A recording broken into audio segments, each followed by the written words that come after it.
د غره میوه پخی یا رواش. پخی او څکوري په افغانستان کې د غره تر ټولو خوندور او ښه میوه ګڼل کیږي. د پسرلي په همدې موسم کې سلګونه کسان د دې میوې د راټولولو لپاره غرونو ته ځي.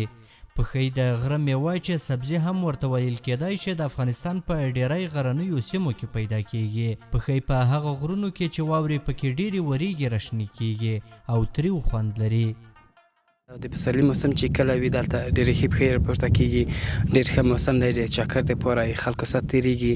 د پسرلي موسم کې بل ځای ته خاص د سړي زړه نه کېږي. د غرونه ډېر ښه شنه وي، ډېره ښه میوه لري، بې پورسه بې پورسانه، کوم مصرف هم نه پرې رسي، کوم څوک څه پرې ویایي هم نه. ښه میوې لري، ښه هر شی لري، ښه یې ستېری ځای وي. دا د وردګو ولایت چک ولسوالۍ د عربانو د سیمې یو لرې پروت غر دی. دلته د وروستیو ورښتونو له کبله د تیرو کلونو په پرتله سږ کال پخی او څکوري زیات دي او هره ورځ ورته ګڼ کسان د دې سبزي میوې د ترلاسه کېدو لپاره د میلې لپاره راځي.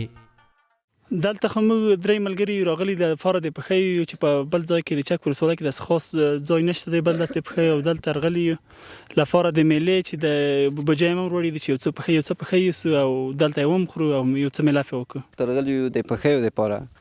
د پخی پسرلي په موسم کې وي او د غره میوه ده، بهترینه میوه ده چې خلک یې ډېر یعنې اکثره خلک رسي د ډېرو لرو ځایونه رسي. د پخیو لپاره دلته راغلي کسان وایي په هیواد کې د نسبي امن تر راتلو وروسته اوس له لرې سیمو ولایتونو څخه د تیرو کلونو په پرتله د خلکو راتګ دلته زیات شوی او ډیری کسان په پخیو پسې راځي. د هرې منطقې خلک راځي. په هغه وخت کې چې مثلا ما په ټول وخت داسې موټر یا داسې خلک دلته ما نه ولیدلي چې یعنې 15 یا 18 کاله چې جنګ و، داسې خلک په دغو یا 2 کاله کې ما ولیدل چې بالکل هغه موټر چې یعنې ما نه ولیدلي دلته. یعنې ناشناخته خلک هغه که پارتیبان وي که پښتانه وي د بلې منطقې یا د بل ولایت خلک دلته راځي. اوس هم په کابل کې دلته د دو روش یا پخیو لپاره راغلي یو.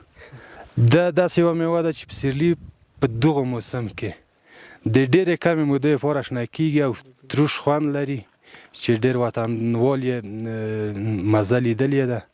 په دې غرونو کې د پخیو او څکورو ترڅنګ خیزې چې یو ډول سبزي ده هم پیدا کیږي او په افغاني بازارونو کې د پسرلي په موسم کې دا سبزي هم ګڼ مینوال لري. احسان الله کریمي، CMG، د میدان وردګو ولایت د چک ولسوالۍ د عربانو سیمه.